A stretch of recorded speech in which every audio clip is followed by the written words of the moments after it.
Istorya ko sa Indo kung taano dako ligdi sa China ang mayong agum. Pag 30 plus ka na daa, tapos day ka pakasal, ang apod sa imo digdiyo, leftover.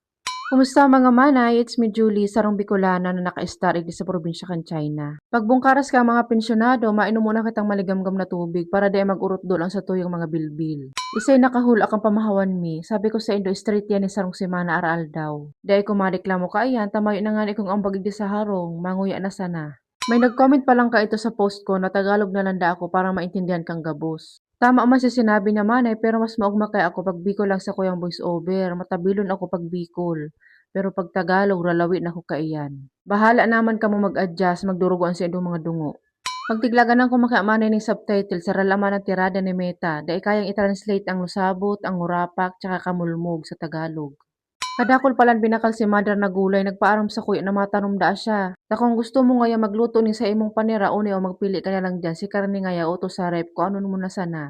Tanda ni mother kung anong mga gulay pirmi kumani tigluluto kaya iyo man ang tigpaparabakal niya. Pag di ako nag-iiba sa iyo pa nagduduman sa tindahan. Dati kaya mani nagpritos lang ako ng sugok na hiling kambinan ko garo nahirak sa kuya. Kano ta sugok lang da ang panira ko day niya manay aram hugak lang ako kay magluto. Pag nagdakula ka man sa hirap daw, simpleng panira lang, okay na sa tuya. Igdi lang ako man na ulakita na dai magtipid sa panira, di bali nang ralabot ang pantimo, basta dai kagutom. Istorya ko sa endo mga manay kung taano dakol igdi sa China ang mayo pang mga agom. Ang mga Chinese kaya manay dai sinda nagaagom kumayo sindang kwarta. Ang mga lalaki digdi yuhubin pala nag-iipon na sinda para may pangtaong dori sa pamilya kang babae, depende pa manay kung urano ang hagadon. Ang mga Chinese na babae digdi sa China dahil basta-basta nag-aago, mas pinipili nila ang lalaking may dakulang ipon, may sadiring harong tsaka sasakyan. Bakong araw sa tuya mali nasabihan ka lang mahiling takalang basog na ko, ang ending nagkarurutos na kamo sa gutom. Dakulag di manay mayong ago mapababae o lalaki. Kung aram lang ni dumanay o gadig di sa China ang inaapod na marriage market, si mga magurang mismo ang naghahanap agumon para sa mga aki ininda na maedad na namayo pamanay agum.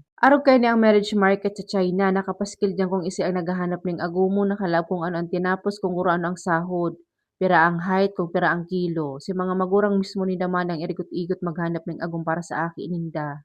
Garo lang baga nag-aalok ng paninda.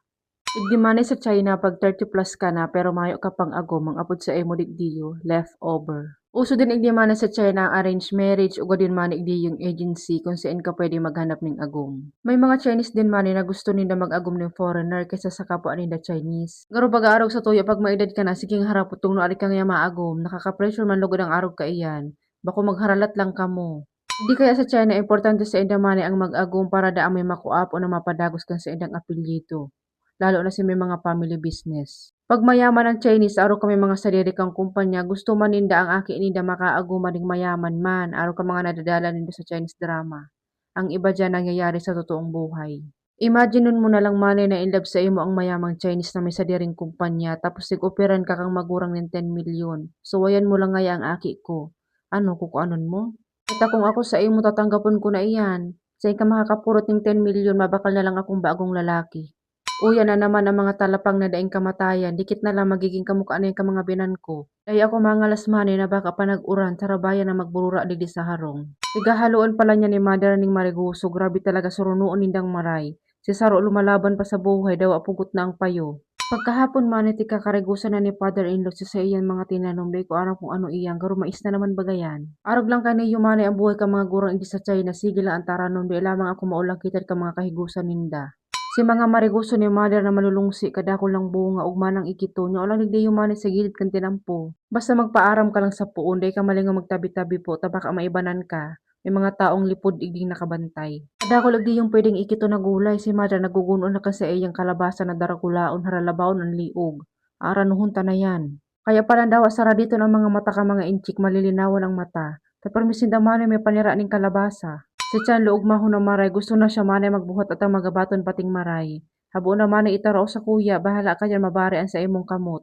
Mahinuragan ka dyan, ginusto mo bagayan. Ang mga kalabasa pa naman igdi sa China manay, mahamison garo mga kamuti daw, alabunan mo lang yan. Minsan nga ni ang kalabasa lang ang kinakakan ka mga gurang igdi, kaya pala manay pa nagsiselfon sinda, day nakaipuhan ng salming. Pati si mga nakasurat manay na sara dito nababasa paninda. Kanag-ukoy ako digdi yumanan ning kalabasa tigpaparaturuhukan ano data tagpipritos bahala nga ako kamo dyan kanya-kanya kitang trip. Update ko lang kamo manay buhay pa si Ido digdi sa harong iyo. May mga tanom din ang mga binan ko digdi manay ning Chinese onion. Ibang klase siya ning sibuyas na saradit na kulay puti. Tigigibo yan manay ning pickled. Tigahaluan ni dayan manay ning mahaharang tapos ginigibo ni na pang side dish. Di ko yan manay suno tumabata yan sa hangaw. Dawa magsipilyo ka manay da iba nahahali ang parang sa ngurapak mo. Ay habo ko kaiyan baka masupog na lugod ko magtaram. Pero minindong tandaan manay na magtaga-karigos para dai magkaansod. Pero may ko yan sinasabi sa Indo. Taaram nin dumanay ang nasa isip kang ibang tao, masabi yan hilingan na nga si ano magayon-gayon man ko ta kaso may parong. Mahirak man ka mumanay sa mga kaparok makulog bagayan sa dungo. Basta may tubig, magtaga-karigos lang, hindi manay sarong ako ang first honor degree pag-abot sa pagkararigos. Para aram tulos kang mga Chinese manay na ang made in the Philippines ngaya perming mahamot. Permi lang ako bang gidig di nagkakarigos ta permi man ako manay nakatambay sa loob kang kwarto, maluwas lang ako pagutom na. Garo na talaga pensyonado. Dati manay nagamit ako ning Rejuve, ito baga nagbabakbak ang muka. Kang nahiling kambinan ko manay harandal na ano da ang nangyari sa muka ko, tiga alok na ko manay magpa-check up. Dahil ko ara manay kung paano ko ipapaliwanag sa iyo na Rejuve ang ginagamit ko kaya tigpundo ko na lang lugod si paggamit ko. Ta para tarapos ng urulay. Gusto ko man lang maging glass skin ang sa kuyang muka na pagkamalang palugod ako manay may hilang. Hanggang hindi na muna manay, salamat sa pagdalan, follow for more videos. Bye-bye!